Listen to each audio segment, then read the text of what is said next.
Hello, everybody, and welcome back to episode 11 of the Everything Motor Racing podcast. I am joined back again with Jacob Ward. Hi guys, what's happening? And also by Gary Lee from Pro 53.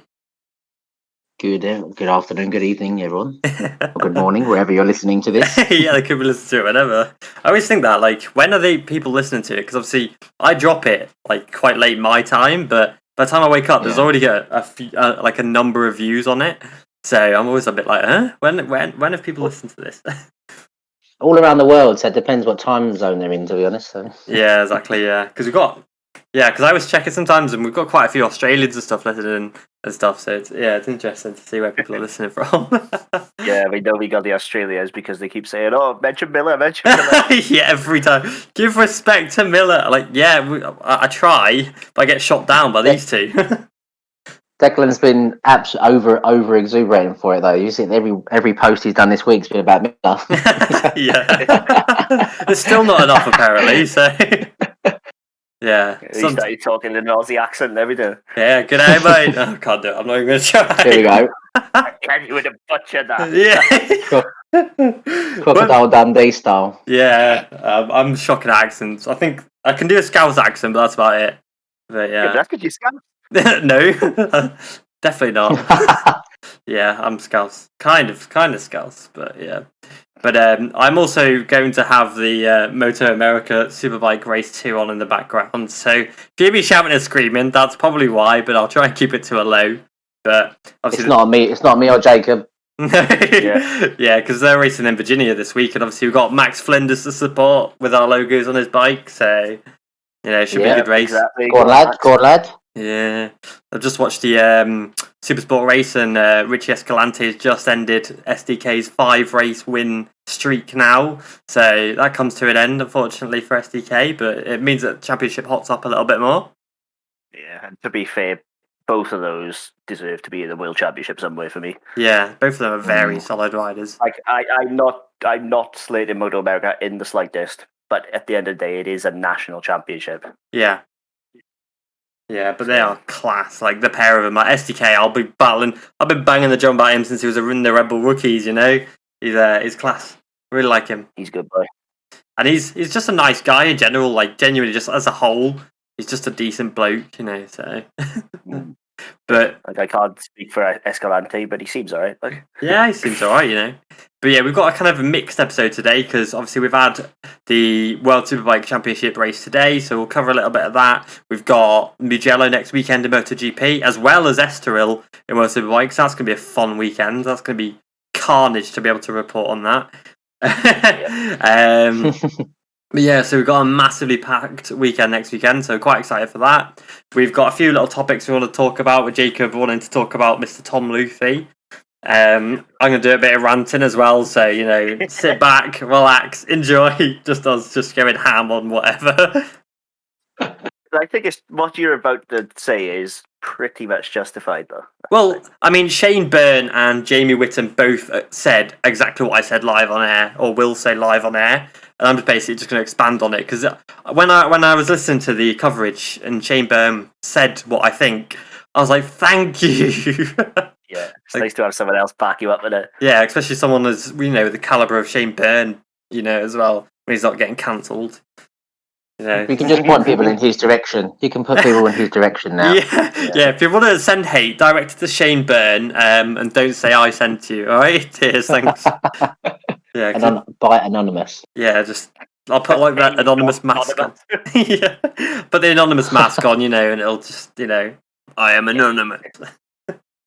But yeah, so obviously we've had it was a pretty interesting weekend in World Superbikes this weekend, because it was obviously racing in Aragon, which is home to some interesting races, because you never know what you're going to get. It's bang in the middle of kind of a deserty kind of area in Alcañas, but we've had a lot of wet races over the years there, and still Jonathan Rea, doesn't matter what you put him on, what conditions you put him on a brand new bike, lower his revs, and he still comes out and wins.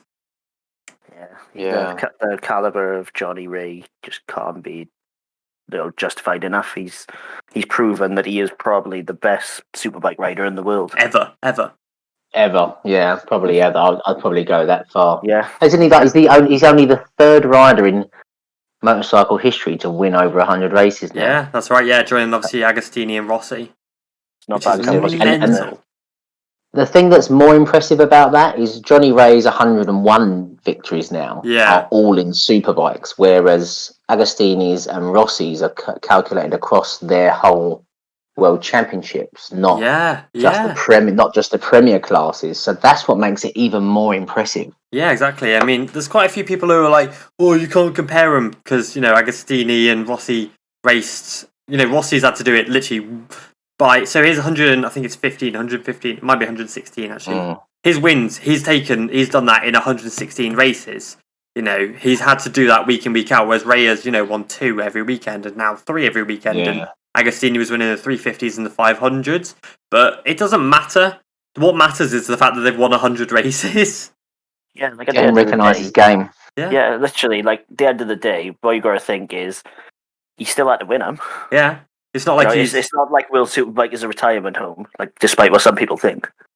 You can't compare them as in like they were in the same race against each other, because obviously someone would have half the amount as the other one then. But you can compare it in how impressive it is to get to that number of victories, especially in this day and age. Yeah. Oh, massively. But that's what's the most impressive thing, is that to keep the hunger, to keep winning, not just winning multiple races, but championships and whatever's thrown at them, still going on. And I think he could have had 3 victories this weekend if it wasn't for that's a bold claim. No, I agree. I think he could have. I don't think he could have taken it to Reading in the 3rd race, because obviously he wasn't on slicks. Yeah, but he lost probably 5-6 seconds going through the gravel after Gerloff decided to bomb dive him. And he then slowed down too much, kind of put his hand, and he didn't really have to let the others go through because he was in front of them anyway. So exactly. Just goes to show what a class guy is. I get what you're saying. And to have the brain to do that after you've just been like hit off track, like fair play to him. But I do believe that Reading was pretty much unbeatable that race. He had the right setup, the right tyres. I don't think Ray would have beaten him even without Gerloff. Yeah, I mean, they needed that good. But Ray was the best of the rest who weren't on slicks at the end of the day. Yeah, Reading definitely needed that, obviously, because then we're kind of moving from race 2 backwards. But obviously, in the Superpole race, he went for wets, thinking the track would get wetter. And the strategy didn't pay off, and you could tell even like 5-6 corners in, he was shaking his head, he was angry because he knew instantly that it was the wrong tyres. He thought he had the advantage, and then we saw him drop down to 8th place by the end of the race, and he was seething, so he then went out on slicks in race 2 and was only one of 2 riders to do it and take that massive risk. And thankfully, it's paid off for him. And to actually do it, like you've got to respect Reading for doing that. Yeah, massively. Because that took balls. He is a title contender at the end of the day. That took cojones to do that. Yeah, well, he said that. He said that in the interview, didn't he? He said, that's what they say, that you have to have massive cojones to try it. So yeah, you've got to have coconuts to even attempt it. Like. And to ride it is even harder, I think, because you go slightly offline. You're on the floor. Look at Chaz. Yeah. Exactly. Yeah, I was gutted when Chaz. Yeah, I was gutted for Chaz because he's had a really good weekend and kind of a fantastic ride across the whole weekend he's been doing, and to kind of not necessarily stick 2 fingers up, but just to say, look, actually he was winning races at the end of last year. Yeah, getting dumped by the main factory team. He did, he did, and I think it was a really good response from him because he's pretty much on the same bike he was on last year. But to get dumped out of the factory team, and Rinaldi had a stinker of a weekend, unfortunately for him. For Rinaldi, yeah. I'm not really sure. There's obviously something's gone on there because we saw him on the same bike last year, riding exceptionally. A worse bike, doing better. So. It's really intriguing. It was really strange listening to all the riders. So many of the riders all over the weekend really commented on how odd it was to be there and not Phillip Island starting the championship. Yeah, that's what I was just about to say. I think it threw a lot of riders. Like it shouldn't, because it's just a piece of tarmac. But I think for a lot of riders, the vibe was off. It's mental. And It's all mental games. Yeah, 95% of the race is done up at stairs, isn't it? At the end of the day. Absolutely. It's all done on the top of the dome, like, you know. And that's why champions are able to block it out and win wherever. Yeah. They don't complain about things like that, do they? No, exactly. They just get on with it, you know. And While we're on Ducati, what do you think is the best looking Ducati of them all? I rate that Motor Corsa one massively. Yes, thank you very much. Yeah. But I do like the black. I do like the black Barney livery as well. But that Motor Corsa with Bassani. Yeah, but I like Bassani's because he got the under-seat exhaust as well. Yeah, he does, doesn't he? Yeah. And I think that just makes it looks spectacular. I like everything about that Motor Corsa bike. Yeah, I mean Ducati's always look great anyway. You know, the single arm, swing arm. You know, yeah. Yeah, and he got the little Italian flags on the wings. That just the little details in it. Chef's kiss. Yeah. Mwah. Like, and some of like the technical things, like we just got sent before we were actually recording this, because obviously Chaz crashed today, and the team posted some things, and Chaz is running the rear brake reservoir through the ABS pump on his bike, and that was really interesting. You know, like the technology and things that they go into to do these things is crazy. Yeah, like that's MotoGP level stuff. That is. Yeah. It's top. You think they was running the lighter wheels as well? I'm not really sure how I feel about those. But the white wheels, on the Rubers. Yeah. Oh, they were horrible. Awful. Wrong. What? Wrong. How? They look brilliant with one red and one black and one white wheel. I ain't seen that. I just seen like the two white. Yeah, I just saw the two that were like silvery white. Yeah. Yeah, but the one I think what they're doing, their slicks are white. Over this weekend, and the wet tires were black wheels. And I saw one it must have been a practice session, but Reddit had a white rear and a black front, and it looked amazing. I'm gonna go through the Ducati media images now and have a look. Yeah, I don't know where I saw it. I'd send you if I knew, but I haven't got a clue. But it looked amazing. Yeah, race 2 they had just the all blacks, so that was what they were running the wets on, wasn't it? I know. No, the slicks. Yeah, Reddit had all white. I can't even remember. I don't know how they were running it, to be honest. But yeah, both white looked awful. Like I kept seeing that. Yeah, the Barney. I like the Barney Ducati as well. Yeah, there's Barney's something about that. It's a shame Tito Rabat did his best to ruin it. Well, I think he had a breakdown, didn't he, in one of the races? Yeah, he did. Yeah, and then stacked it in race 2. Stacked it, yeah. It's not the way you wanted to go. But I do like the, just to change up the championships a bit, the Warhorse Ducati, the New York one that Loris Baz is riding. That's love. Oh, yeah. Oh, yeah. Or the Kyle Wyman bike as well, that one's nice. Oh, no, I love Kyle Wyman. I think he's a brilliant rider, but he's completely ruined that Ducati for me. Oh, really? I understand that it's for the sponsor, it's for Panera Bread, so it has to be green. Yeah. But my God. You're not a fan? It's interesting. Let's just leave it at that. I hate it. It should be burned. Don't say that. Don't give me should be burned. Should run, like the protesters when people protest against fur and they throw red paint all over people. Yeah. Someone do that to his Ducati. What do we think of the Go 11? Yeah, I like it. The blue, innit? Yeah, I quite like it. It looks better than last year's. Last year's was a bit of a mix match, but I really like this year's one. I think the leathers and all that look pretty decent. Yeah, it looks like the Leopard Moto 3 bike a little bit. Similar colour. Yeah.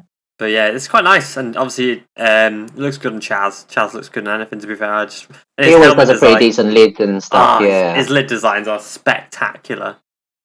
Yeah, I don't know if people try to claim Chaz as an Englishman. No chance. Yeah, it's only because you're Welsh. She's an Englishman. No, it's not. He's not. He is Welsh. He is Welsh. Everything's a disputed land. Leave me alone. Well, he crashed today, so yeah, he's Welsh. But when he's winning, he's English. Like Andy Murray at Wimbledon. Race 1 and the Super Pole race, he was British, but then for race 3, he was Welsh. It's like John McPhee, all year he's been Scottish, but the P5 last time out, he's British, Race car, Yeah. No, rate John. He is Scottish next weekend when he goes back to crashing. Ouch.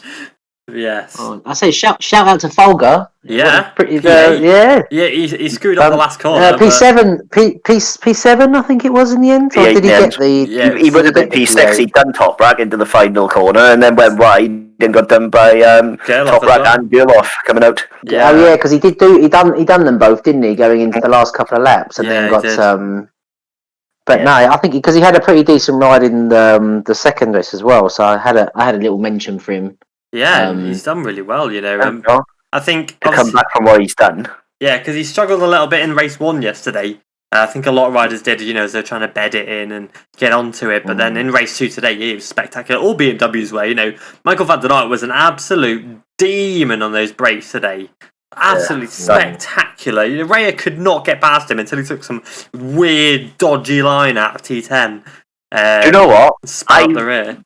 When I first saw the BMWs at the start of the weekend, and I saw they were running Nissan brakes, I was fearing the worst. Yeah, but that's been put to bed. Simple as. They were fast as well. Yeah, had a few occasions where like Sykes was coming up in, especially in race 3. But you say, look, you got to look at Folger as well. His results in the second 2 races, and I was impressed with the BMWs. That bike is so new and a lot of different concepts about it, and. If Johnny Ray hadn't gone and done what he'd done, you know, I think actually it was a bit of an odd one because they were bigging up the BMWs quite a lot, and it is impressive what they've done and saying about the new bike. But let's not forget, Kawasaki brought a new bike out and got a 1-2 in its first 2 races. Yeah, and Alex Lozer's standing on the podium every race. Like Alex Lozer's been really consistent, and they didn't really make much of it being a new bike. They didn't really say much about it. They was bigging up BMW. Yeah. Yeah, the World Superbike have said it's not, and that's the thing. They've had to go back to their old rev limit because not enough of the bike is new. Oh right, that sucks. Yeah, they've lost something like 600 revs, which it's not much, but it helps. Yeah, it's enough to hinder them, but nothing hinders Ray. Apparently, all they did was change the pistons. So. Nah, that's not what I heard. Oh dear. I think it's more of a trying to level the playing field a bit. Yeah, but that obviously as well because it's a new bike, they will dent it before they get it right. Look what they did with Ducati. So that's obvious. I wouldn't dispute the fact that's something to do with it. So but impressive though. You know, it was good. There was a point in race 3 at the end where you had. I mean, Redding was out on his own because he was just a masterclass from him in race 3. Like 7 seconds. But you had Ducati, you had the Kawasaki's, both BMWs, and Top Rack all fighting for P2. You know, so it was really good to see. Like a mix of four manufacturers up there. Yeah. I mean, Honda were a bit adrift in race 3. Baptista's done pretty well in race 1 and 2. I know he had the off on the final lap, but that was mechanical. Yeah. Not rider error. That's it. They did pretty well in race 1 and 2, but they were quite adrift in race 3. But good to see so many manufacturers up there. Good to see so many manufacturers. You know what? I'm thinking that the BSB boys who are running BMW at the minute are probably going to be rubbing their hands right now after seeing this. Yeah, we'll speak to man Danny, like. But not only him, but all the because obviously there's Andy Owen as well. Yeah, like you've got the FHO team that have taken over from Smith's, OMG, and Cinetic BMW. So you've got 3, and if you look at actually testing and stuff like that, you'll see that all 3 teams have been very, very strong. That's good. But what I mean is BMW have struggled these past couple of years, if we're being honest. Absolutely, they have. So to see them at the front of a World Championship race has to bode well. If you were not moved to BMW, like on the new M1000, you must be thinking, "Oh, here we go, yay!" Yeah. I think it's going to be. I wouldn't be surprised if we saw multiple victories across all categories that new bike's running in. It'd be bold. It'd be good. I mean, and speaking on multiple manufacturers going to the top, World Supersport, we had 3 different manufacturers taking for the win today. Well, not for today, but over the weekend. You know, the MV Augusta finally, attacking for the win yesterday before attacking being the prominent word. Quite literally attacking with Mr. Tully smashing Cluzel off, but that was horrendous. Concussing himself. Yeah. How similar was it though to last year? How crazy similar was it to last year? The same rider getting done by an MV, in pretty much an identical. You know, he has Cluzel getting taken out. Yeah, and Cluzel is the most unlucky rider in the world, I think. Yeah, I've never seen a rider who's so unlucky. It's horrible because I was saying as well. He's I think it was Shaky Byrne was saying in that last year when he had that accident and broke his leg. Yeah, he'd already. I think did it. Am I right in saying he was either referring to another rider or he was referring to Cluzel, that he has to use his right foot for gears because his left ankle is fused together. Yeah, that's Cluzel. Yeah, that's right. So there's two other riders. There's Cluzel, so he shifts with his right instead of his left, because his left is fused.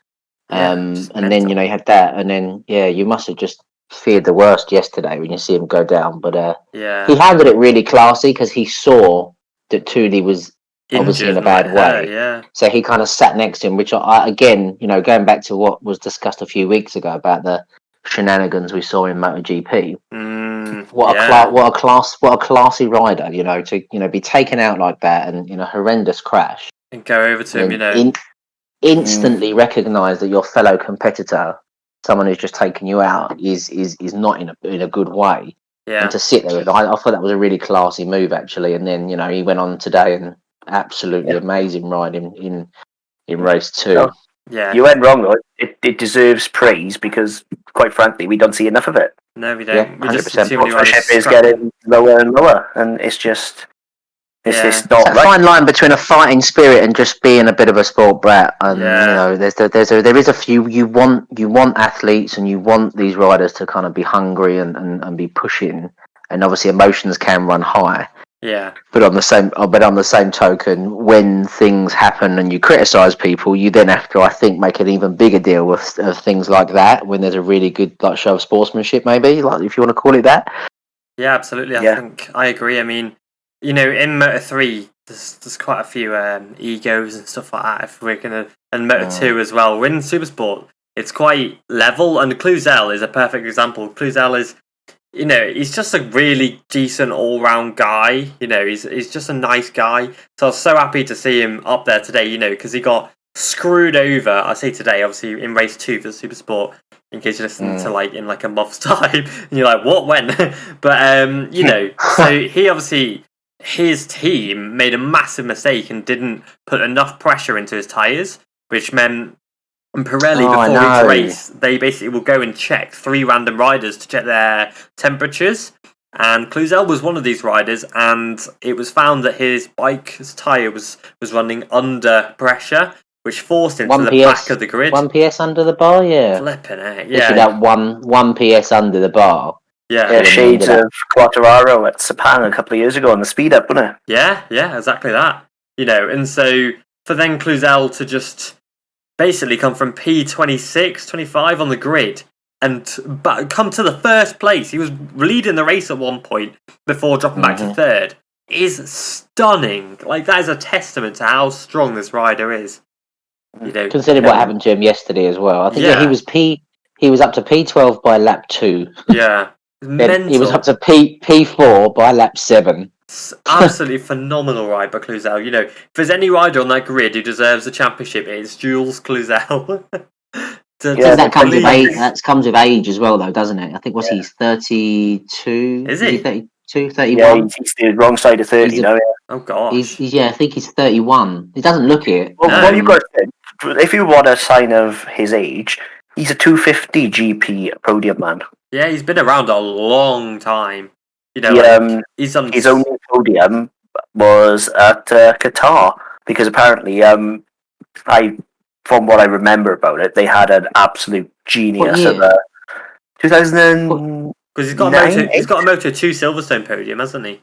Yeah, I believe his only 250 podium was Qatar because apparently he had a year or 2 year old Aprilia, but apparently the guy who set the bikes up was apparently a god at setting it up in Qatar. and only Qatar because of the altitude. Okay. So apparently the bike was making like 20 brake more than everybody else's bike. Yeah. Because of the jetting and stuff. Like, I can't. I'll have to look at that properly. But that's what I remember. So 250 in 2009. Yeah, got a podium in Qatar. The following year, 2010, Moto 2, third in Qatar, and got a win in Britain in 2010. That's right. Yeah. Yeah, I think it's in for Moto the 2. And he's been around ages. He did 2013. That was 11 years ago. You know, he's been around everywhere. He's on the world. He raced for Crescent Suzuki and World Superbikes in 2013. He's been everywhere, you know. He's just a good all-round rider, is Cluzel. Yeah, and he's a super sport specialist, I think. He's a 600 boy, isn't he? Yeah, he is. You know, you see these riders, some of them will excel in the lower classes, and then, you know, like Angel Nieto, if you look back in the classes, you know, back in the time. And, you know, he's a rider who just excels on the 600s, you know, whereas other riders may do better. Like Keenan Fogley, for example.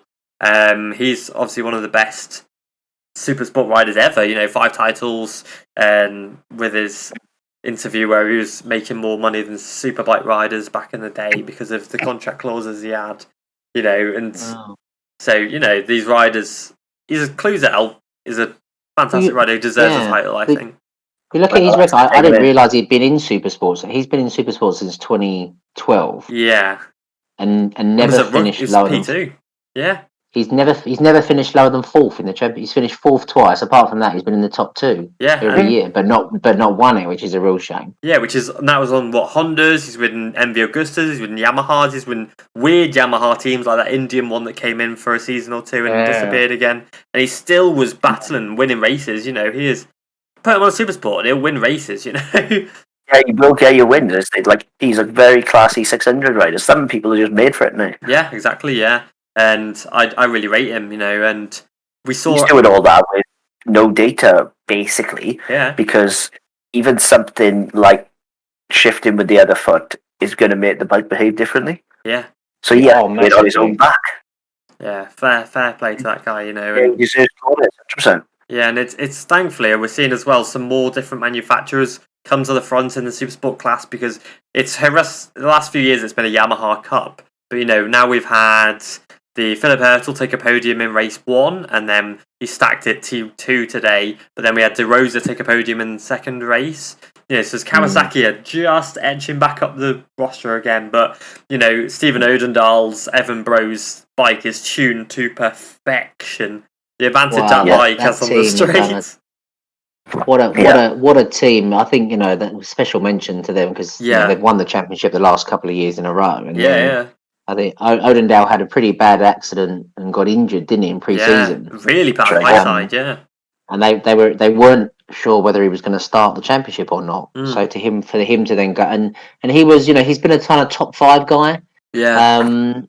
But yeah, to go out and take the win and, you know, was really impressive in race 2 as well. It was good for them, you know, to show, you know, what. I can't remember who said it, but.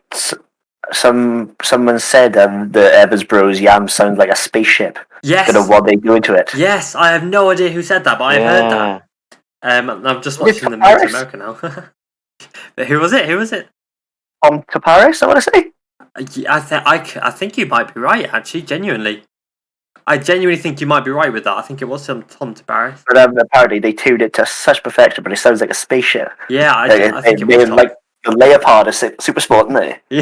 Yeah. But that's the thing, is that they've got such an advantage, but there's so many that it's regulated a lot more than even what like Supersport is in BSB. Yeah, it's massively regulated. What you're not allowed to do as opposed to what you are allowed to do. But apparently they're just, you know, that absolute, you know, precision in going through everything. You know, it just goes to show, doesn't it, that those small. You know, well, it got him a win, didn't it? It's the difference between a good team and an average team, isn't it? Yeah, but absolutely that. And I've just found out, it was Tom Paris. So I was chatting to him about it ages ago, and he basically said that the engine does sound like a spaceship. It sounds different to everybody else's, which, you know, it's in the rules, it's in the regulations, it has been tested. So what on earth they're doing to that bike to make it sound different, you know, to produce a different engine note to everybody else, it's clearly working, whatever they're doing. Because the engine. Well, it got him the win. Definitely got him the win today. That was definitely the difference for the win today. And yesterday, he was drafting Agata on the straight, and Agata could do nothing about it. He got past him. They probably have an extra 2-3 horsepower. And that's not because they're cheating or anything. It's genuinely just because the bike is tuned to just perfect. To absolute perfection, yeah. Yeah. And by the way, speaking of Dommy, how good is it to see Tenkate back at the front? Oh, finally, after the days. They did well back with VDM back in the days with them, so... What a good outfit they are. Yeah, class. Absolute class. Really good to see them. Obviously we saw Baz up there occasionally last year. Yeah. But seeing them in Supersport, you kind of feel like they're home. Yeah, you do, yeah. And they've got such a history in that championship, and they did a really, really good job, punching well above their weight. Yeah, Superbikes, as you say, a few good rides and opportunities, but the difference between being, an amazing Supersport team and an average Superbike team is massive, isn't it? Yeah, absolutely, it is. And it takes. I don't mean that disrespectful in any way at all, because I think they're a really classy outfit, but I think it's a bigger step up from Supersport to Superbike in terms of being a team than it is from Moto2 to MotoGP. Yeah, 100%. Oh, sorry, I'm just watching the oh dear, sorry, I'm just watching MotoAmerica first corner. Baz has just absolutely destroyed somebody's race. I can't. He came in. He's cut about 4 riders up, and then pushed 2 riders. So a rider was in the top. I can't see who it is, but a rider who was literally right at the front is just pushed to last place. I think it was one of the Suzukis, and they're now dead last. I think they're moving up a little I hope bit. it didn't Cam. Yeah. I think it might be actually, because there's Bobby Fong. This is useless to anybody listening because there's no visual. But yeah, well done, Loris. That's a big sad, I tell you what. Yeah, that sucks. But yeah, it's currently, who is it? It's Kyle Wyman in second. I've just realised Kyle Wyman's in second place on the baby pink green Ducati. Yeah, it's Gagne, Wyman, Heron at the moment. So interesting. So yeah, if you hear me shouting like that, I do apologise. But yeah, so I want to as well touch on something that's doing my head in a little bit, which is here we go. The floor is yours. Let's go. So I want to say as well, like I've said, Shane Byrne also said this on TV. Jamie Whittam has said it and agreed. I think the World Supersport Championship, the 300 Championship, is useless. I think the championship is a complete waste of time, and that's no disrespect to any of the riders who are in that championship, because it's a great championship for riders who are coming up. It provides them a place, it's cheap to race in, and it can project them it can project them onto better things. But the class is just a waste of time because there is no progression. No teams are looking at these riders in this class to promote them. I think, correct me if I'm wrong, but there's only really 2, maybe 3 riders who have left the class and actually done well. Andy Bedoya, who obviously is a World Supersport Championship race winner, now racing in CV Moto2. You've got Manuel Gonzalez, who was a European Talent Cup champion before he joined the class and won the championship. And then you've got Maria Herrera, who's obviously riding Moto E, and she's riding the European Supersport Championship. And I can't see any of the riders who have done well after leaving the class. This grid in 2021 has 3 ex-champions of Mark Garcia, who came into the championship a few years ago after winning Red Bull Rookies races, as a wild card and won the opening race. So the team were damn, this guy's good, and kept him on for the full season, and he won the championship. Yeah. And he's still there now. He left the championship. And you think, okay, right, he's going to go up to the Supersport. He's going to progress into something. Where did he progress? He progressed to the CV Moto3 Championship. And did badly. And now he's back to where he's came from. That's kind of a logical sidestep. It is, but it just shows the level that it's below the CEV. You got Anna Carrasco, who's won the championship a few years ago and hasn't followed it up. Yes, she was injured last year quite horrifically. But the season before that, she didn't follow it up. And then you've got Jeffrey Buers, who won the championship last year, and he's still there this year. Where's the money? The main problem with the Supersport 300 is there's no out. Yeah, it's just you get in there and you're stuck. It's a dead... I've said it before, I'll say it again. It's where careers go to die. You get in that championship and you're not coming out of it. You're not coming out of it. if you get out of the Supersport 300, you've done well. Yeah. If we're being totally honest, because it's just. It's just I agree with you. It's I get that it's a production championship. It's designed to almost be. I think it's designed to be a precursor to Moto3. I think that was the idea. But it's not. It's not even a precursor to World But Supersport. you can't transfer anything other than the fact you twist a throttle and put tyres on the ground. There's no similarities. Well, I mean, the fact that Tom Bouvet-Amos is in there now and winning, like, massive respect to Tom. He's now leading the championship. But he's in the championship, and this championship is like 20-30% lower than what his skill level is. You know, Tom is a stunningly good rider, and you if you follow BSB, you all remember his stunning season when he raced for the RS Cavara Projects team and was just destroying everybody, winning winning races by like 15 seconds, and then went to the CEV Moto3 Championship and was leading races as a rookie before getting injured. Then got to the Moto3 World Championship, and now he's in the Supersport Championship, and he's 25 racing against 15-year-olds. You know, you're like. I think that's where the problem is when you get categories where more established, shall we say, most of the time a bit older riders haven't really got a clear path of where they want to go. Yeah. So they step back to categories that they probably, that weren't necessarily designed as a stepping stone to be in the same paddock as the World Superbikes. Hopefully, get some mentor and mention, some backing from teams so they can, get used to the circuits, get used to being part of the circus, as it were. Yeah. But I think when you get riders stepping back, which is not, unfortunately sometimes that's what they feel they have to do, but it is real detriment to the rest of it.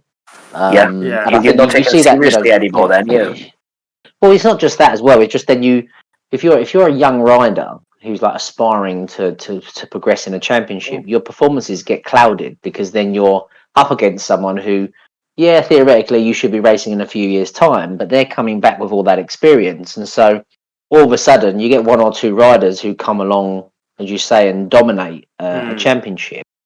You then, you take away the limelight from a young rider who could be putting in some astonishing performances, but getting a P3 or a P4 instead of a P1 and P2, and it makes a big difference when you're that age. Getting used to winning and getting used to because let's be honest. I mean, I'll cover this in a second about another point about coverage and stuff, but with the 300 championships and some of these lower championships in motorsport, they only really talk about who's first and second and third. They don't really. If you're off the rostrum, you'll be lucky if you even get a picture. Or 10 seconds of airtime. You could be forgiven for not knowing. It is sad, and it really is, and I think that's probably where I know that it's a fine balance, because you obviously want to see natural progression, so you don't want to limit riders or people stepping in, but you need to have something in place where you can't just be a really well established rider or driver and step back into a championship that you're probably too good for. He's massive. Tom, for example, massively too good for the championship.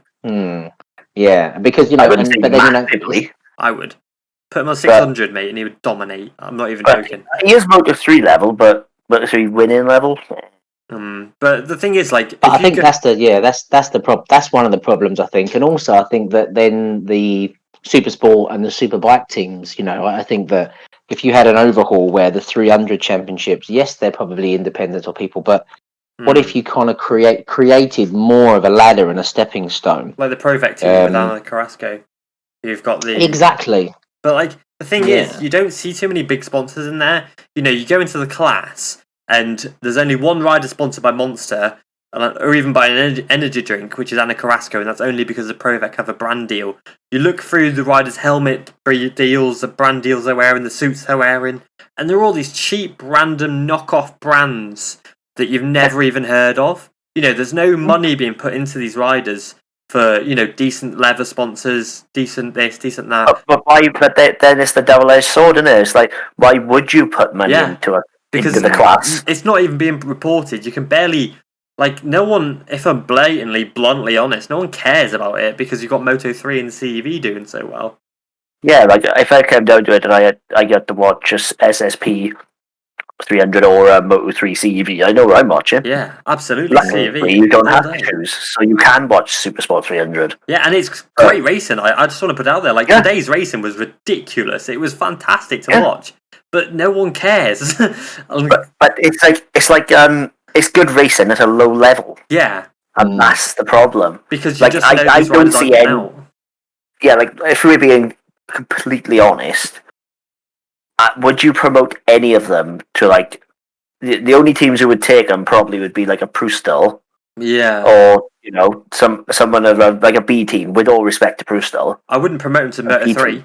I'd put him in No, CV, like, but I none wouldn't of put him those in Moto3. riders would get a World Championship ride. So No. this is their best shot at World Championship is to Well, I progress think, through. yeah. Well, what we to talked last 600 week, minutes of life. yeah, we talked last week about how stacked the MotoGP paddock is with Moto3, Moto2, and the MotoGP riders across the whole paddock. We talked about how stacked it was, but I think that's more of a championship perspective. So the championship need to be doing more of a deal of making more of the riders in the championship, Yeah, but also making the progression easier and better from 300 to Supersport yeah, to Superbikes.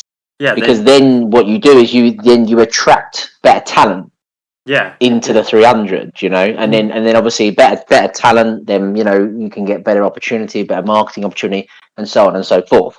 yeah. I don't know how the prize money is distributed as well. Sometimes that can be a thing, because I know that there are a lot of championships that mainly I don't know this for a fact regarding the 300s, but I imagine that if you look across multiple championships, people that have the least amount of prize money or opportunity to progress tends to have a less caliber of rider or athlete. So Yeah, no, it's the same with I anything. They need to make a big deal of it and actually try to attract, stop older riders coming back into it.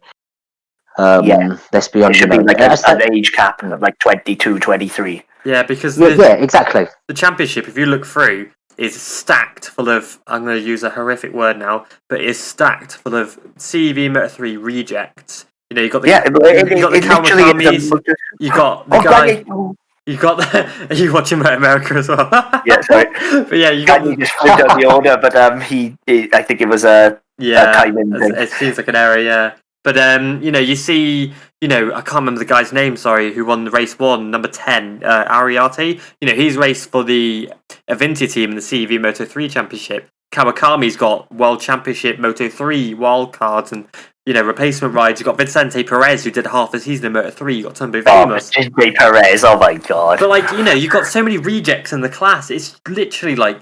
Yeah, why? It's a horrible word to use, but that is the only way you can describe them, is Moto3 failures. Yeah, so I agree massively with Gary. There needs to be a system in place where, no, you don't go into the class because you can't get a ride anywhere else. You go into the class as a progression with a clear place in line to get out of the class the next year. The champions of the class are not being offered the rides to go to CV. They're not being offered the rides to go to Supersport. They're just like, nah.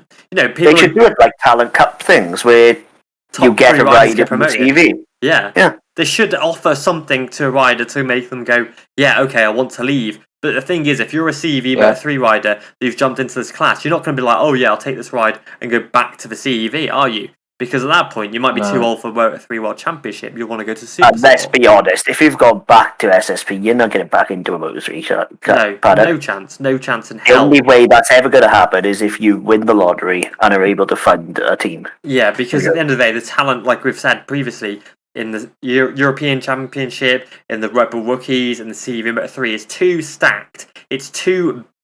Like Diego Moreira for last week, for example, tested the Red Bull KTM in place of Jaume Masia, who's injured.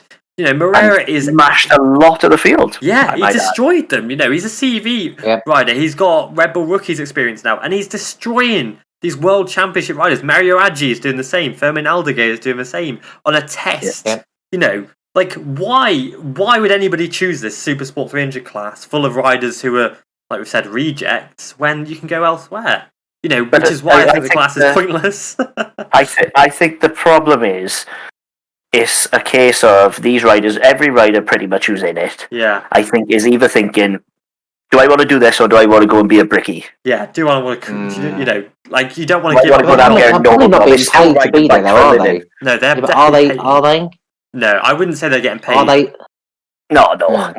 Like, there's no way. Like, they probably don't pay for the rides. There's Supersport riders still on the world level contributing towards their ride. Yeah, I mean, Randy Karumanaka had to pay for his world championship. Evan Bro's seat. He had to pay for that. If you're racing for the championship winning team, Evan Bros, and you're still having to pay for your ride, then yeah, everybody in that Supersport 300 class is paying for their ride. Maybe not Anna Carrasco, because she's got good sponsors behind her, like MotoCard, who's a personal sponsor. Well, that's what I was going to say. The sponsors are probably paying the seat, but I doubt they take home a wage. Oh yeah, I doubt it. They'll take home the championship, obviously the position places. Like, obviously I can't say for the Supersport championship because I haven't seen it, but for the CEV Moto3 championship, Moto2 championship, the prize winning money is very, you can go on the internet and you can find it. You get you can make a living from it. Yeah, you get money from Dunlop and you get a championship money as well. And I think that you can scoop up €3,000 for a race winning the CV Moto3 championship. And obviously Daniel Holgado got 2, so that's €6,000. That's paid for, say, 3-4 months of rent or whatever, to be able to live. So that's how these riders are making a living in the in the Supersport 300 class. Yeah, I think that the thing about the 300, the Supersport 300, is that the minimum age is 15, but there's no maximum age. Whereas, like, obviously CEV Moto 3, yeah, it's like 21, 22, I think. 14, between 14 and 23. So they've got a minimal age, which is actually a year older. Yeah. So if you're a rider progressing, especially if you're like maybe a bigger rider, someone who's a bit taller, when you want to get onto a Moto 3 bike as quick as you can, because you're probably only going to be in it for a couple of years before you need to be getting on a Moto 2 or a 600, or you know what I mean? So if you're having to wait till you're 15 to get into a championship, you could have already been racing on a better level a year earlier, and we know how much a big difference that makes. So I think, and that's one thing. And as we said, having no maximum age, or even like different category of sport, but in F2, so the support for Formula One, this one's a little bit of a weird one. I think where you're going with it, though. Yeah. They if you win the F2 championship, you can't compete in the F2 championship the following year. Really? Now that's a really De Vries got done with it, didn't he? Because he was supposed to move up, and he couldn't actually stay in F2. Nick De Vries, David Valsecchi. There's been so many. Julian Palmer. All these champions. So basically, it's designed to have good progression, so that that if you win the feeder championship to Formula One, you should then be in Formula One, and that was always the case. But there's a lot less seats in Formula One now, plus the budgets are as we covered last week. Plus Formula E coming in gives manufacturers an out almost. Yeah. Because like they said, the problem, Merckx said Stoffel to Formula E. They said De Vries to Formula E. Like, rather than so you need to. I don't necessarily agree with that, because if you can't then get a Formula One drive, you then end up being a test driver or going to another category. And a test driver role is basically being on a simulator. You get 0 track time because the teams get 0. You might get an FP1 here and there, but you might get an FP1 if you put in $10 million or euros, depending upon where the team's from. You might get a one FP one session in throughout the year at your home Grand Prix if it makes good. But so they need to have not that extreme, because I actually think it hinders people, because you could have, because as we know, motorsport is very much about timing as well. Yes. So you could be a rider, you could win the Moto2 championship, but all the proper teams taken. We're stacked with, you could be in a position where you win a Moto2 championship, and it'd be very unlikely that you could get a ride in MotoGP, especially if a couple of teams went. So that's where you have to then say, okay, maybe not. You can't compete in the championship the next year, but you can't then do something else, or you put an age bracket on it. Yeah. For the lower, not for the immediate feeder series, but I think certainly for the lower categories that are designed for younger riders to sort of make their to push through, their mark. No, I agree. You should put wholeheartedly. a success and age cap. You know. Yeah, like Carrasco shouldn't still be there. Mark Garcia absolutely shouldn't still be there. You know, I get it with if you want to stay in the class, fair enough. But I also, like you've just said, like Buez, he's quite young as well. You know, why on earth are you staying in this class another year? You know, Carrasco, yeah, she's been around the block. You know, she's done CV Moto3, she's gone to Moto3 World Championship, then she's left there and she's done CV Moto2 and a Tech 3 for a year before doing this championship. Then she's won the title. Move on. Why are you still here? You know what I reckon they should do? They should introduce a rule where if you have ridden a 250 in any shape or form for the previous year at the level of CV at / world level, like, yeah, you should not be allowed in the class. It's tricky that one. You should only be allowed to come up, not sideways or down. Yeah, because obviously I agree with that. Yeah, because national to world's obviously a step up. You know, from the CIV 300, E-Superbike 300, British Supersport 300, the MotoAmerica Junior Cup. Obviously, is classed as World Championship, Junior World Championship. Well, there's no CV 250 Cup, you know, so because they're prototype Moto 3s, you know, so you've got E-Superbikes then. So yeah, I would agree with that. If you're in that, you're riding a Moto 3 at the Junior World Championship level, so it's still a recognised World Championship. I agree. I agree. Whereas, like CIV Italian is not. Yeah, because it's national. So then you would be allowed to move into the class due to the fact that you've come from a national championship.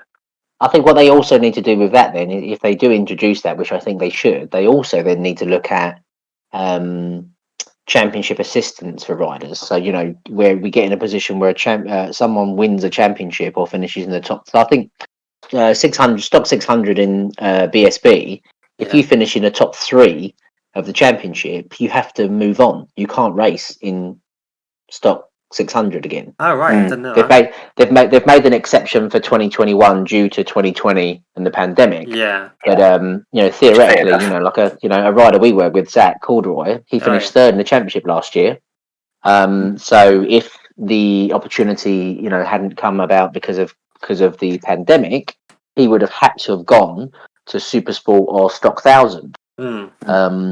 Which is fine because that's where he wants to progress and where we're looking at for later this year, the following season. Yeah. However, without the, you know, you finish top 3 in the championship, what do you get for that? Yeah. You know, do you even get enough of it to say, okay, you know, well done, you know, you've obviously, you know, done well. You know, these organizations are making more than enough money to give these riders as a prize the budget that they may need to at least entice or to contribute significantly for where they need to do for their next step of their career and progression. Yeah, because Dorna just be left. Dorna push riders up through classes if they need to. They obviously paid for Tom Booth Amos's seat because he came from the junior talent team into Moto 3. You know, why aren't they doing it for the Superbikes?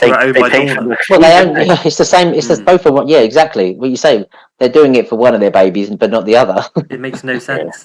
If your your brother's getting preferential treatment over you and getting a new car, and then when your parents buy him a new car and then they give you a second-hand car, you ain't too happy about it. No, exactly. Yeah, exactly that. Right, but I think that's a point. Right, now moving on to MotoGP, I just want to say a quick, mention to Nikki Hayden, who obviously we're recording on the 23rd. Yesterday was the 4th anniversary of Nikki Hayden's passing. He's obviously a 2006 MotoGP World Champion, and he did then obviously went to MotoAmerica World Superbikes, and took some race wins on that Honda as well. You are very massively missed, Nikki Hayden. I think the whole American community with all the riders, and obviously you got the American racing team. I think they really could have done with your help. I think that Nikki Hayden's influence, and you're a legend, Nikki Hayden. I don't think the words we have to say enough, cover enough of how much of a legend you are. So. Yeah, no, I was really happy to see Gerloff sticking on the podium. On this weekend. Yeah, right on, Kentucky kid, eh? What a legend. Yeah, I think the great thing about Nicky was his attitude to racing. Even when things weren't going his way, he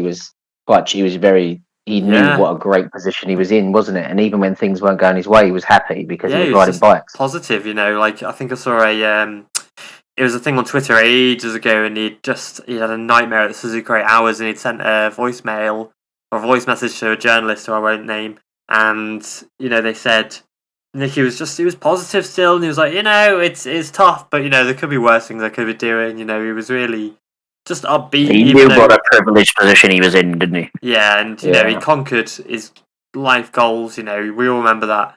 We either remember it or we've seen the photos of the day. He won that MotoGP championship, and fantastic. And you are very sorely missed, Nicky. Yeah, 100%. Yeah. So and cutting over as well a little bit into MotoAmerica, we've seen obviously the second race is now finished, and we've got Loris Baz in second place with a massive... My squeal was premature because Gagne didn't come off. It's all good. Yeah, but Baz has got a massive 69 on the back of his helmet this weekend, just... Yes. Yeah, lovely tribute there. Yeah, and he's just got on the podium now. I just want to say sorry to Loris Baz, because he didn't make the move. I thought he did. Apparently it was Cam Peterson and Matty Schultz. Yeah, so they came together. So I'm sorry, Baz, for the two South Africans. But decided to have him beaten. Yeah, but it just shows the level in the championship of MotoAmerica is not to be sniffed at now, because Gagne's now won three in a row now, and Baz has finally got his first podium in the class. Everyone thought he'd come in and smash it, and now look, he's only taken him 4 races to take a podium. So top race, and then Matty Schultz in third. It was. If you don't watch MotoAmerica, but you watch, say, World Superbikes, get onto it, because MotoAmerica is some stunning racing. Like, this racing... the level is excellent. Oh, it's higher than Supersport 300, put it that way. Yeah, the level is high. Loris Baz has had a bit of a shock going into that championship. The level is ridiculously high, and if you want some scrapping, these riders do not care. So if you want some good racing, and you've got Eurosport, because it's on Eurosport, just give it a watch. It's normally on. If you're in the UK, it's on quite late, but give it a watch. Obviously, we've got a rider we support over in the championship of Max Flinders. But yeah, fantastic racing. So yeah, give it a watch. Super Sport class as well, always mental. So yeah, give it a watch. Yeah. No, it was good. It was. I think, even riders Hector Barbara is not a poor rider. No, exactly. And he can't even crack the top 6 a lot of the time. The level's high. Yeah, he ran into the grass today. But yeah, that shows the level, doesn't it? He outbraked himself because he was having to push so hard. Yeah, exactly. I think the level is genuinely at the level, or even, this is going to sound horrific, maybe even a little bit higher than, say, BSB. The level is... How dare you? How dare you? How dare you, as Greta Thunberg would say. No, I'd agree with that. I would have. I think that there's not many riders apart from the top BSB riders who could go over there and do anything in America. Yeah, there's a big shock for them there. As I'm just watching the coverage still, and Loris Baz has just had a nod to Nikki Hayden tap on the back of his helmet. So yeah, fantastic championship. So yeah, the level is really high. So just give it a watch, because I think you'll be pleasantly surprised. So moving on to MotoGP now. Next weekend we have got Mugello. We've also got Estoril of World Superbikes, but we've talked enough about World Superbikes now. So back onto Mugello for MotoGP. We've just had a mental race in Le Mans with the insane weather conditions. But Can I just stop you here a sec? What? Why do you say Le Mans? I don't know. Somebody corrected me about it yesterday. They're like, "No, it's Le Mans," and I'm like, "Yeah, but it's France. It's Le Mans." Yeah, but I'm not French. Really? Lemon. Pretend you're saying lemon. Yeah, it's not lemons. It's lemon. When life gives you lemons. Yeah, when life gives you lemon, don't say lemons. Yeah, I keep saying lemons, and somebody said it to me yesterday. Like, no, it's lemon, and I'm like, I didn't interrupt you last time on it, and we kept doing it now, and it's like, I finally cracked me, and I'm like, I can't. Is it Tech 3? Is it Tech 3 or is it Tech 3? I've been told each way. So yeah, some people say Tech 3, some people say Tech 3. I say Tech 3 because I'm English, but just say Hervey's team. Easy. Yeah, Hervey's goat team. Hervey's orange squad. The squad, but yeah, you've lost my train of thought now. Thanks, Jacob. Mugello. Yeah, it was worth it. It was worth it to get that out there. It was worth it. Mugello.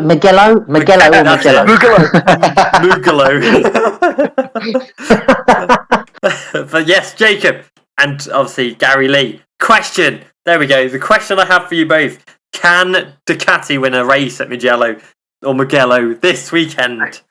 Yep. 100%. Why? But it Who? will be Pecco. Yeah, I think the same. Pecco. My money's on Pecco.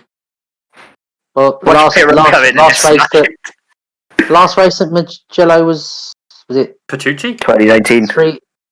2020. Yeah, two on the podium, And then Mark Marquez. Yeah. So yeah, it was And I Mugello. think even Pirro had a top 10, didn't he? Yeah, he did. Yeah. Pirro's back again. He's on the Pramac. Yeah, that's what I'm saying. Pirro for podium. Pirro's gonna win it. There we go. Imagine, we call it. Imagine. I don't think it is out of the realms of possibility to see an old Ducati podium. Oh, no joke. Well, yeah. Like both Factory Boys and Zarco could easily do it. Oh, imagine a Ducati lockout at Mugello. That would be insane. Yeah, Easy. I'm getting excited now. Why is it have to be Sunday? I don't think that's going to be the podium, but I wouldn't be shocked if it was, put it that way. What about a Zarco win? Ooh. Yeah, again, like, pick a Ducati out of a hat, really, isn't it? Yeah, I wish... They're all so level on the GP21s. Yeah. And especially, like, with that top speed, because where Zarco's may lose out slightly on the corner, somehow he's got a top speed higher. Zarco is ridiculous on that. He's a very, very slippery Frenchman, isn't he? He's like a fish. Yeah. It's like a racing snake. Mr. Bond. Yeah. I still think the Bond movie. Well, I think he's got the haircut, apart from the receding hairline, but Zarco and I still maintain it's the helmets for him and Martin. I sure it's the shark lids. Well, we'll find out in Mugello. We'll check top because speed.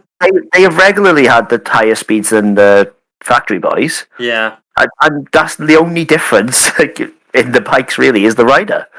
Yeah. Because they're GP21s. Like, they could have setup changes, obviously, but in a straight line, they're exactly the same bikes. Yeah, exactly. Well, I mean, Zarco's running a few extra wings, I think, as tested in Qatar, but yeah, I think it could be the helmets, to be fair. You might be right, but Shark aren't paying us, so it's not the helmets, it's just the riders. Until Shark want to pay us. Other good helmets are available. Yeah, you can wear other helmets until we're being paid to promote a helmet, and then we'll promote this helmet. But until then.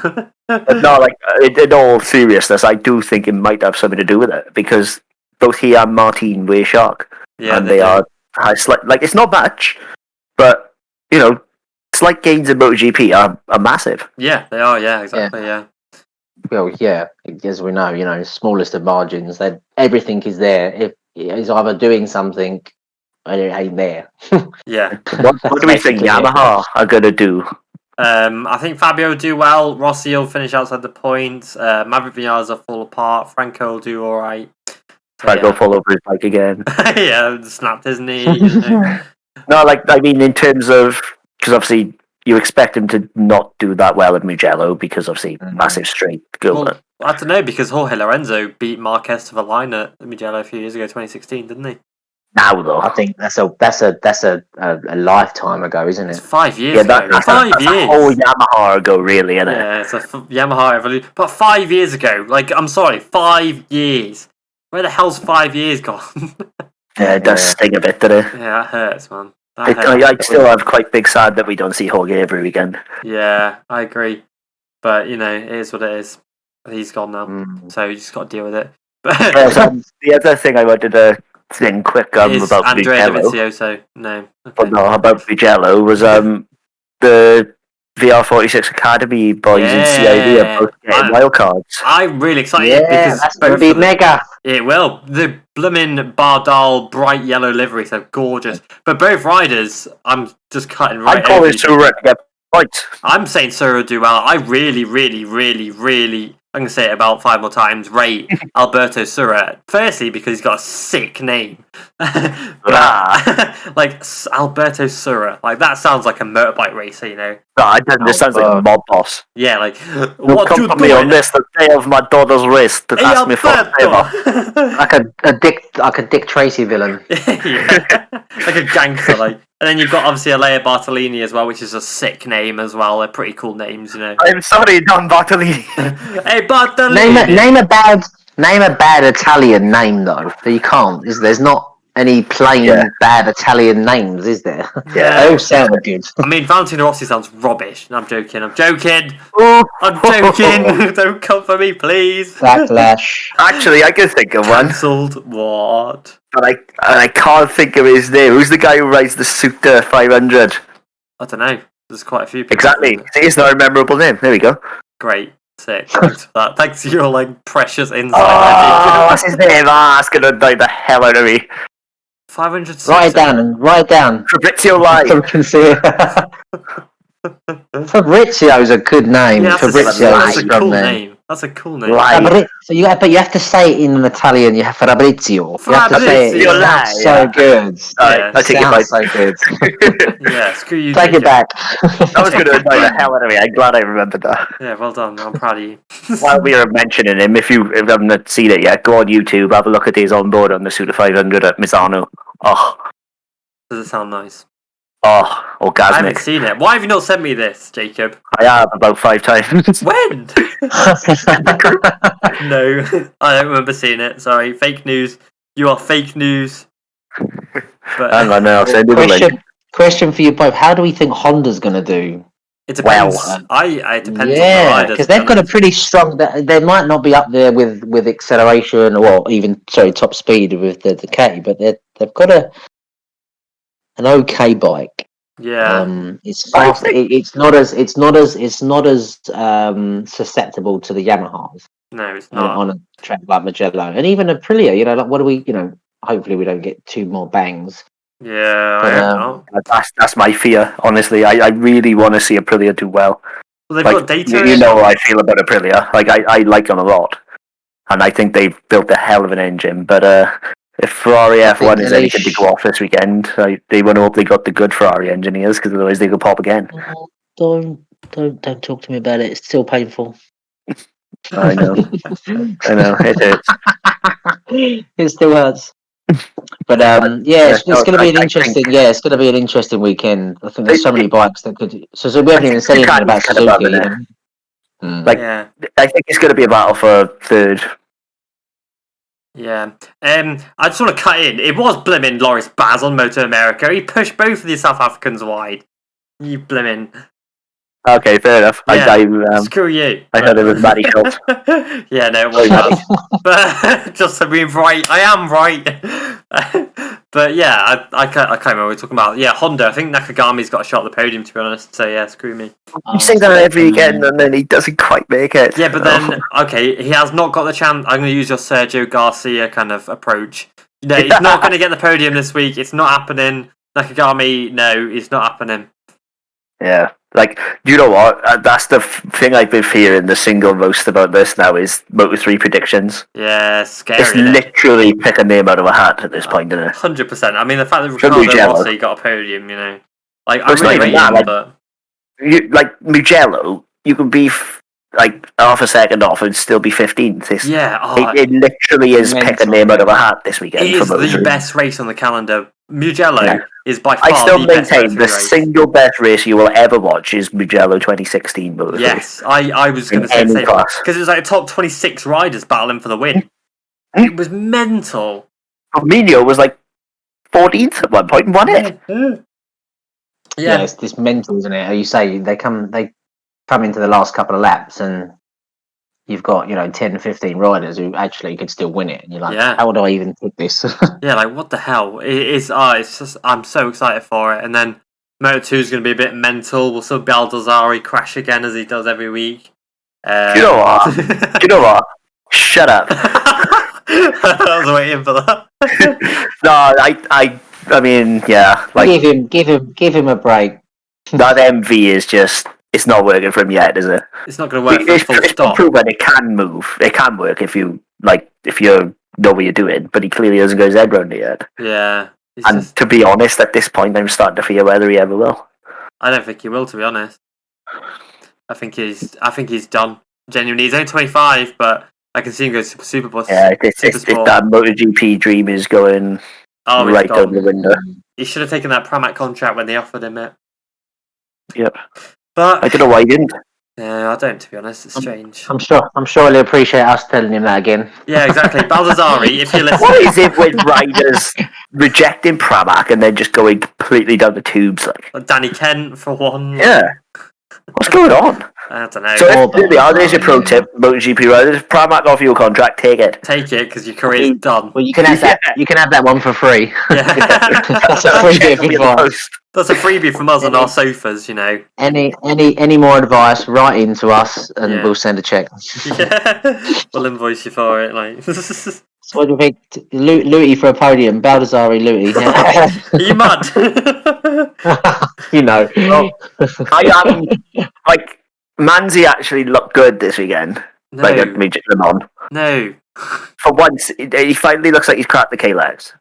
I do think something might happen at Mugello. I'm not going to predict him a podium because then he obviously won't. I've been talking to you about MotoGP for well over 5-6 years now, and you've said this every week. And every week he doesn't do it. Yeah. I know. But you got to believe. Yeah, but there's belief. There's just pure delusion. Well, I mean, I think a Le Mans podium was on based on things. So. Yeah. But again, classic Manzo down the road, end of it. Chucked it down the road. Another leather bill. Thanks for that, Macna. Sorted. Yeah.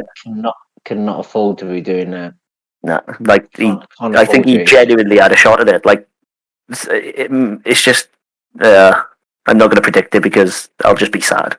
Yeah, but I'm excited for Mugello because I think it's Mugello. We're going to have some good racing. I think Marquez will be up there again. I think race by race he is improving. You know, he's led. Can you imagine Mark at the minute? He's probably sat at home right now, right? Listening and to this podcast. I think these guys are sick. I was going to say.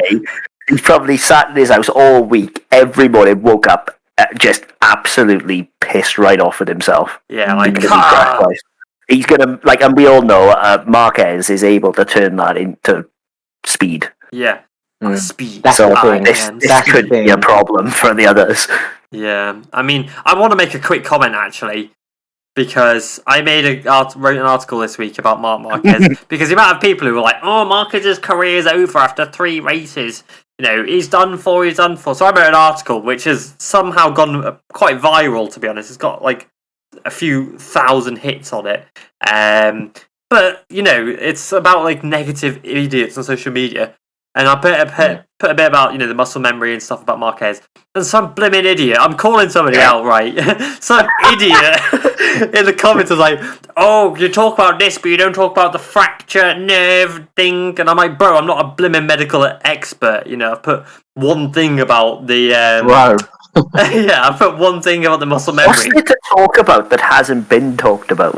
Exactly. Everybody talks about the nerve damage. It's just boring. So put something about muscle memory that no one's talking about. But there's always that idiot who's like, "Oh no, you haven't talked about it." Like, shut up. To be fair as well, many of the people. Say, go on. Yeah, go on, man. Go on. Sorry. Well, I reckon like the amount of people who would have believed that he was finished in the gravel at Jerez 2020. Yeah. He ain't finished until he says so himself. It's that simple. Yeah. Yeah. I was going to say, I think that actually Mark has skewed how long it should take him to get back from this injury because he's actually been so good. Yeah. Since, you know, like he's stepped on and been on it. You know, he's not been, you know, Mark from 2019, but I don't think we'll probably ever see that. I don't think we'll ever see that again, as I think I touched on last week. But I think he's done so well, and even, you know, riding and leading last week, you know, the last round and doing well. I think he's actually skewed how long it should probably take him to get back. Yeah, 100%. I think you said Jacob as well. You know, people will be looking at him leading, and yes, he did go down, but they'll be like, "Oh, damn it." Well, he was more annoyed about his second crash because Marquez was thinking about going back to the pits and switching to slicks, which could have won him the race. You know, but Marquez wasn't too annoyed about the first crash because it was like ice. But he was mad about the second crash because he wasn't thinking about the race. He was thinking about all these other things.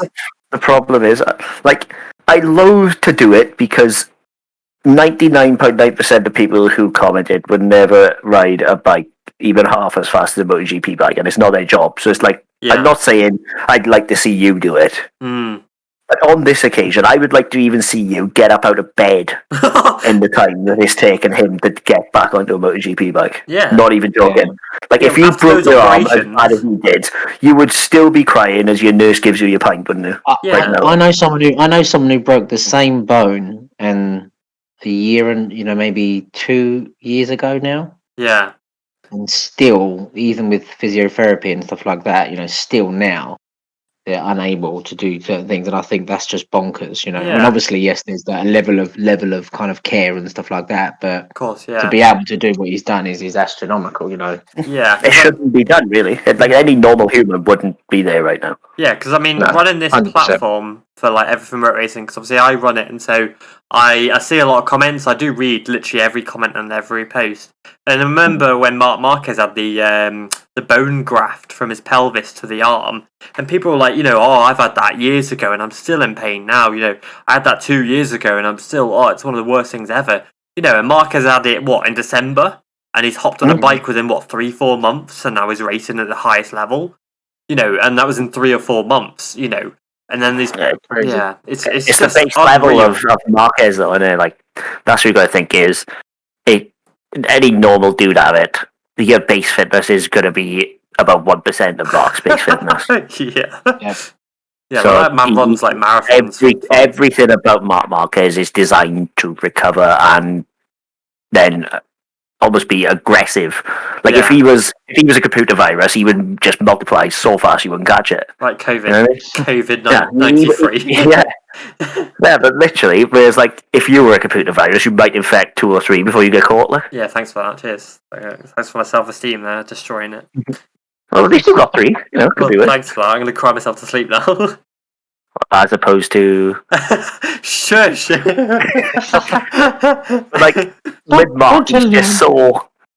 Like, he's basically, like, his CPU that was in the Mark robot. They put in Alex for a while, didn't they? Let's be honest. And Nakagami in the back. Yeah, and they put in Taka, but now he's back. They've had to switch his Ryzen back into him now, haven't they? So. Yeah, Mark is running the Intel i9 now, and everyone else is...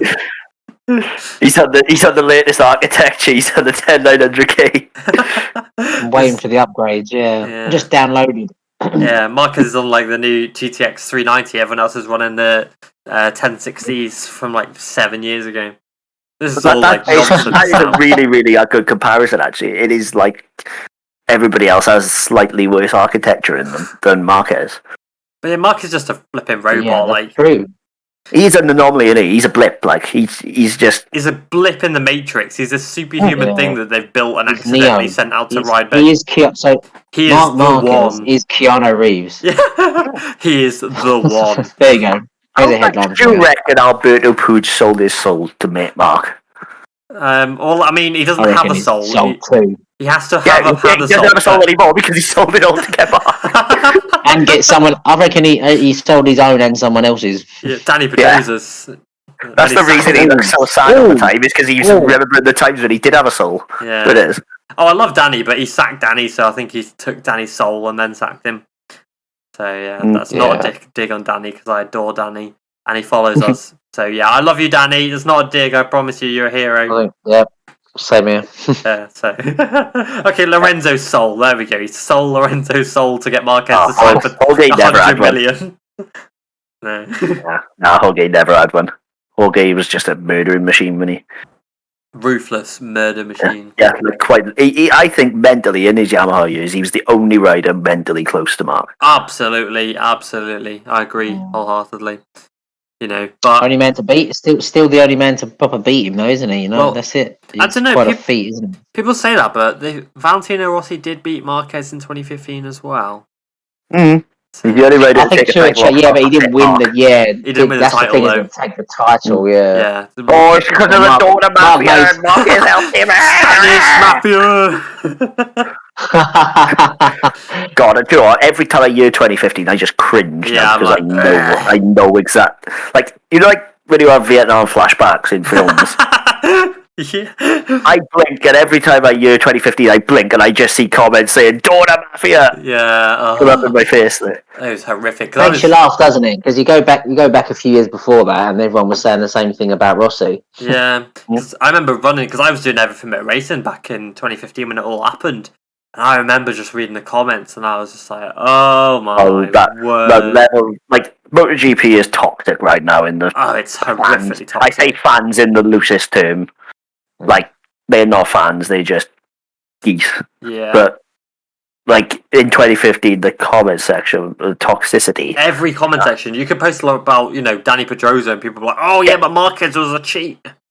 Yeah, literally, it could be a post about anybody, and then it'd be, "Oh, Marquez is a grub." Was it labelled as the Spanish stitch up, wasn't it, or something like that? Yeah.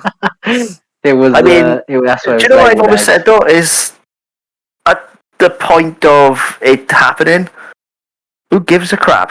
Yeah. Like, but if Mark did do it, Rossi fans. Rossi fans. Yeah, obviously. If Mark did do it on purpose, this is right. Simple as. It's not very sportsman. Like, there was nothing against the rules. That's the thing, is that you'll get that throughout racing, but I think it's more talked about when it's towards the end of a championship decider. But actually, you could have had the same thing going on in round 2. But people don't really look that far back, do they? They go, "Oh, it happened the race before last, in Malaysia, and this and the other."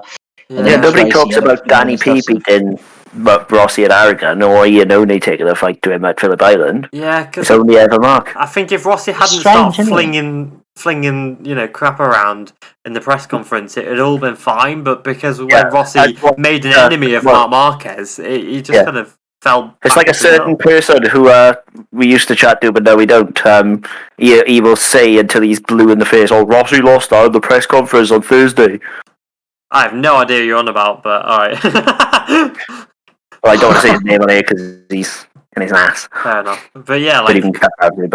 like, he'll say to these blue in the face, he'll be like, "Oh, Rossi lost that Rossi lost that title in the press conference on Thursday." And he's not wrong. Yeah, he did. It's funny, isn't it? But yeah, I don't want to talk. But then it goes back to even you kind of reap what you sow, don't you? That goes back to like Jerez 2005. Yeah, 2005. I've always wondered. Yeah. But one thing I've always wondered about 2015, and it's never mentioned, never see it, is I wonder how it would have been if it was the other way round. What, and Marquez? Well, obviously, if Marquez had helped Rossi to the title, Oh, what if Rossi cost Marquez the title? Would this still be talked about like this? No chance. Absolutely not. Absolutely no way. Not. No. It would just be, oh, okay, that happened. But because the Rossi's fans and all that are so... Yeah, I hate talking about 2015, I won't lie. I'm not enjoying this. Like, nobody ever seems to, consider the flip side. No. But yeah, I want to move on from 2015 because I hate it.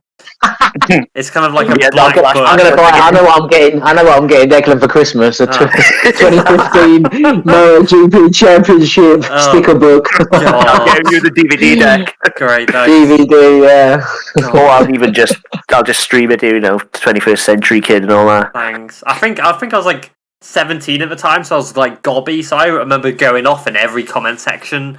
I was like, we could do it then as well. Yeah, because no one knew who I was, but now people actually know who I am by name. I get people messaging me, like, all commenting on everything about racing. They're like, "Oh, that's great, Declan." I'm like, what? I tell you what, Deck. Do you know what? I still going slightly off topic. It came up on my Facebook the other day. The video where you got recognised on Ride. Oh my god, yeah, because we were playing Ride 4 and I got recognised. That was I got recognised the other week. I've not seen that. By a Dutchman as well, of all the things. Everything about the GP. Yeah, well, let's go off topic. Whatever. So I was in where was I? I was in Morrison's, which is like a British supermarket, the other week, and I was wearing everything but racing mask, and someone clocked me. And I was like, "Oh, I know that."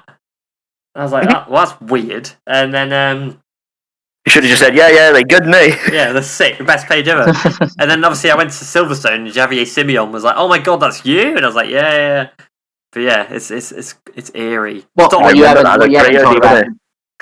you haven't told about this story? It was a gas mask. It wasn't even a normal face mask. It was there's a GIMP mask. I was going around there for racing GIMP with a neon sign saying everything motor racing, and it's going, "Oh, I just got spotted." I wasn't even trying. You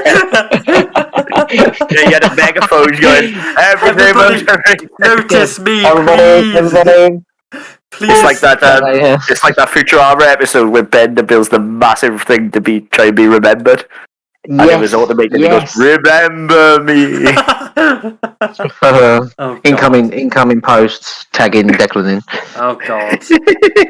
This is like a. I don't want to sound if you aren't listening and you can edit, make a neon sign that says everything about a racing through. This is gonna be like, yeah. I'm trying not to stroke my ego because I'm not. I promise you, I'm not. But it's just eerie. It's just weird. Yeah, all right, mate. It's just weird, okay? It's But just... it was. You asked us before we come online to mention it. Oh yeah, I remember that. Sorry. Yeah. No, honestly, I still chuckle when I think about it because that one on Ride 4, we were just casually playing, like we were talking like between each other on Discord. Yeah. And someone comes into the actual voice channel in the game and says everything motor racing. Like he goes everything MotoGP, which obviously is old name. Yeah, but like I was using like a random name as well, like. Yeah, like we weren't using like everything motor racing. It was our actual online names. Yeah. It's Strange. And he's still clocking and slightly worrying. Yeah. I mean, stalked. It's like, oh my god. Why are you wearing a red t-shirt? What? That was your IP address. Help me! Yeah, it was absolutely wild. They came up the other day and I was crying listening to it again. It's strange. That's funny. But yeah, anyway, moving on from that, I want to do predictions now for Mugello. Lock in. Lock them in, boys. You know what I'm doing for Moto3? Oh no, because I've locked. I'm on my other screen, right? I'm literally just running my hand up and down the screen. Yeah. Whoever I stop on of the three is who I'm going for. Okay, nice. Well, we'll start with Gary. We'll start with Gary Lee. Right, so, hold on, I need to type this out on my phone. Right, what's your Moto3 podium? It can be any order as well. Moto3 podium, any order. Okay, let's go. I'm gonna say McPhee. I thought you were going to say that. Strangely enough, that's quite odd. I'm gonna say McPhee. Acosta. Costa, top man, Costa. 17 now. He's 17. Acosta. And Binder. Mr. Basher Binder. Yeah. Nice. Yeah, I'm gonna go for that. I'm just gonna go for anyone in the top 10 at the moment and just put it out there. Well, I mean, Rossi was like 23rd in the championship and got a podium, so I know, yeah. Right. Shout out again. So Jacob, your lucky dip, what are you going for? Right, so literally my first one, Philip Salach. Nice. Hey, go on. Let's go. Second one is October. Nice. Yeah, I like it. Ooh. And the third one is Stefano Neppa. Oh, I like Neppa. I actually really rate him. I genuinely think he's quite underrated. But I don't think he's going to get a podium. Well, Rossi got a podium, so there we go. Right, for me, cool. Nice one. Screw it. Yeah, I'm going to just say I'm going to pick 3 random names off the top of the dome and just pick them out. Because it's Moto3, right? This Moto3 at Mugello, you can do it. Like you are basically doing it by thinking of a riders. Do it for the Vine. Right, I'm going to get a Moto3 list up as well. Screw it. I'm going to follow Jacob's I had the championship list up, I did. Moto3. And I just literally shut my eyes and ran my hand up and down. Right, I'm going to do it as well. Where is it? Moto3 World Standing. Let's go. Right. So, alright, I have to get... Right, full screen. There we go. Artigas is last. What the hell? How was Artigas last? I swear he scored points. He's been knocked out, haven't he? And also done several crashes of his own accord. He didn't even race that's wrong. It was wrong. Don't worry. It's 18th overall. I was going to say that is stupid. Doesn't make sense. Yeah, he's very low though. Dare you? How dare you? They actually have to go onto the second page to fit. Koffler is Dihar and Fallon, and that's actually depressing. Poor guys. Right. So let's go. Right. First one we've got bang. Gabriel Rodrigo. Oh, nice. Nice. That could happen, genuinely, until he crashes. If Gabri didn't have a right arm that was basically an on-off switch, he'd be amazing. He'd be world champion by now. Right, voice crack there. Right, second one, bang. We've got Jamie Messia. Okay. Nice.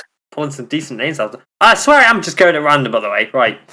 Final one, we've got bang. That's not a rider. Stop. Again. Right. Yuki Kuni. He's injured. Is he gonna? Yeah, he can't ride, can he? Because Right, screw it. I'll drop another. I'll go the next rider because he's injured. Stefano Nipa as well. Nice. Okay. Yeah, I don't think he's gonna ride, is he? No, I don't think he will. To be honest, I think it might be Matsuano replacing. Or no, it might be Mario Aggi. Oh, please put Mario Aggi on the bike. Please put Mario Aggi on the bike. I think that's why I'm going to try and preface a Moto2 prediction. You know exactly what I'm going to say when I say Moto2 replacement. Who I think might be on the podium. Yeah, I wonder why. Oh, gosh. Yeah, okay, so... Right, Am I wrong? No, you're not wrong. So we'll start with Gary Lee. Who's your Moto2 podium? Moto2, I'm going to say Remy. Nice. Joe Roberts. Cool. Joe Roberts and Lowe's. Nice. Yeah. Good shout. So, Jacob, we've got Furman Aldersgate. If he rides. Yeah. So, who are you saying if he doesn't ride? If he doesn't, I'm going to say Lowe's. So, hold on, I'm going to put brackets if he rides. So, you got Lowe's, Raul Fernandez. Yeah. And Aldersgate if he rides. Yeah. If he doesn't ride, I'm going to go slightly left field. But I'm going to say Ben Snyder. Oh, okay, Ben Snyder.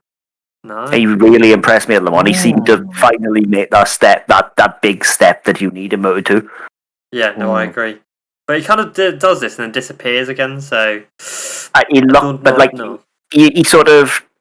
With Bo, he sort of like goes up and then he sort of slides back slowly, but he was there the entire race at Le Mans. But he was there the entire race at Le Mans. Yeah, no, that's fair. That's a fair point. Right, Moto 2. 2. Yeah, 2 for me. I'm going to have to go with Fernandez because that kid is just on fire, to be honest. Yeah. I'm going to go Aaron Canet. Mm. And I'm going to go for Monsieur Marco Bezzecchi. I felt really bad not putting Bez in at Mugello, but I put him in at Mazzara. Yeah, me too. I thought you'd go Roberts, Declan. I thought you was going to go Roberts. Well, I like Roberts, but he just keeps crashing, so I'm a bit... But, like, I'm really excited because, remember, the VR46 team are going to have a special livery this weekend as well. Yeah, that's look good. And I can't wait. With the Tricolore. Oh, yeah, boy. Right, so... Oh my god, it's going to be on the MotoGP bike. Oh, yes, the Avintia will have a list, and the Moto3, surely. We're going to have a... I've seen it, I've seen the Moto3. He's going to have a Tricolore and Ducati. Oh my god. Oh my god, yes, we're going to have a Tricolore Ducati. Mate, Yum. I'm so excited now. I didn't even consider the MotoGP bike. Yeah. That should get a podium just for that. Please, right, Luca Marini on the podium. Right, so who are you going for, Gary? Oh, it's just such a hard one. It's difficult. That's what she said. Never.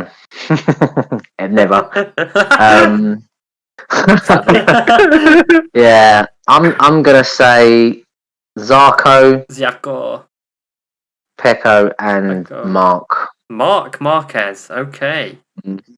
Like yeah, it. I like it. Yeah, I'm gonna go Mark. Nice, I like it. Right, Jacob, who are you going with your left wing weird ideas? No, actually, I'm going to pretty stick to it. I'm going to go Pecco. Thanks, yeah. Zarco, Miller. Espargaro. Oh. Paul, not a leash. Paul Espargaro on the podium, okay. That really is quite left wing, to be honest. Two Ducatis and a Repsol Honda, eh? Yeah. I don't think it is very left field. Paul has always been excellent at Mugello, isn't he? Yeah. Like, Paul's always managed to... It just works for him and his aggressive style. Yeah, no, you're not wrong. I think this will be the you watch. It'll be an all Yamaha bloody podium. Yamaha and Suzuki podium. And we'll just if that happens, we should just stop doing this prediction. Like I think out of all classes, Jacob's managed to get them all right once. Apart from that, we've done called the winner that day. Yeah, I mean, last podcast I completely forgot to even read out the Moto2 and MotoGP, so yeah, there's also that. So I've got to try and remember next week. But yeah, I don't think Paul is out the round's possibility at all. Yeah, Paul's a solid rider at the end of the day. You can't discount Paul. He's kind of a wild card, he'll come in and smash it. He managed to do bits on that KTM that were unexpected last year. Yes, they won 3 races, but Paul's consistency on it is not to be sniffed that's at. what I was about to say. It was the overall... Paul was still the best KTM rider. Yeah, he was. He didn't get the top. You can shout to me about that as much as you want. That's the truth. He was the most consistent at the end of the day. Because, he was by far the most consistent KTM rider across the board. But not even consistency, just the single best KTM rider overall, as in most rounded. Yeah, no, I can agree with Yeah, that. there was a few flashpoints for other riders on the KTM, but he Of was course. constantly. Like obviously, Oliveira had some decent races, but Top man throughout the whole immediately. year, Yeah. Oh yeah, I agree. So yeah, that's a fair shout. It does. You know what? Though, What I was going to say before you move on to yours, my MotoGP predictions. I just want to throw Brad Binder out there as a possible. Okay. Yeah, you say there's quite a lot, and then he crashes. So yeah, okay. I think it's true. you go for a Rins and Binder podium. Yeah. Every single time. Rins and Binder on the podium. Like of the two KTM boys at the minute, I think Binder has the slight edge right now. Okay. So Right, I'm gonna go completely whatevs. So Pecco, Miller, Zarco, Ducati lockout. That's what I'm saying. it's not a stupid idea. It's really not. Oh, thanks for that. It's not often you say. Yeah, you put not have one a year. You know what I mean? I mean, you have so many stupid ideas. One time, at some point, you're gonna have a good idea. Law of averages. One question I did want to ask you though, which we haven't mentioned Ducati-wise, is how do we think Andea's going to do, Mugello? Oh, yeah, because he likes the place. Well, he's Italian. Yeah, he loves the place. So I think he could do maybe top 10, maybe top 8. I'd say top 8. He could do bits, because that GB19 is not a slow machine. No, it's alright, to be fair. Yeah, so I could see him top 8, I would say. Top 8. Right back there. I was going to say 6th. Sheesh. Okay. Interesting. Yeah, that's pushing it. Yeah, I think top 10. Anywhere top 10, else, I'd say maybe 10th, but we know Anea loves Mugello. I think if he's going to perform anywhere, he's performing here. Yeah, Mugello or Mazzano, it's tons of Italian. But I think Pirro will do quite well. It's Pirro. Pirro will smash it. Like Pirro always smashes it. Like he's him and Bradle are too good to be test riders. Yeah, no, I agree wholeheartedly. Like Bradle, I think might have a slight edge over him overall, but Pirro will, no matter what he gets on, will get you the bike home in the points and look damn cool doing it. Yeah, exactly. That's why it was odd. That's why it was odd that he wasn't on the Pramac, wasn't it? Yes, he was testing at Mugello. That's right. Yeah, and he had the CIV as well, I think, as well. Yeah, and he had the. He was testing at Mugello so he can stick it on the steps this weekend. Exactly. Yeah, it was all pre-planned. Ducati conspiracy. There we go. Confirmed. Ducati. That's the Italian mafia. Jorge Martin's not even hurt. He's just sat at home laughing. Yeah, he's like, hey, I can still get paid. That's a nice bonus for me. Yeah, sicko. Yeah. Right, well, after that incredible Ducati bombshell, to say it again, because for some reason every week now I just end it with a bombshell.